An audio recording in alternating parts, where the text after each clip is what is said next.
cilët janë shkaktarët kryesorë që mund na shkaktojnë dhimbje koke? Një ndër gjërat më të shpeshta të dhimbjes së kokës te pacientët që vinë është edhe stresi. Eliminojmë dot? Mërzitja. Do mundohemi, aq sa të mundemi.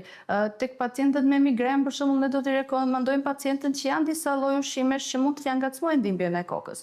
I rekomandojmë që të mundohen mos të manjanojnë vaktet, që mos i bëjnë skip vakteve të ushqimit, sepse edhe uria, domethënë që ndjen pacienti pasi ka larguar pak të momentin që duhet të marrë ushqimin, mund ta nxjisë dhimbjen e kokës. Domethënë edhe nxitësit trajgërët janë të ndryshëm në pacientë të ndryshëm. Prandaj dhe ne rekomandojmë mbajtjen e një ditari që ti identifikojmë ata dhe më pas ti eliminojmë. Përgjithsisht te moshat mbi 50 vjeç një dhimbje koke e re duhet parë me ekzaminime të mëtejshme. Duhet të kemi parasysh një dhimbje koke që ka të tjera karakteristika. Edhe në pacientët që janë me dhimbje koke kronike, në një moment të caktuar mund të kemi një dhimbje koke që na shfaq ca karakteristika pak më ndryshe.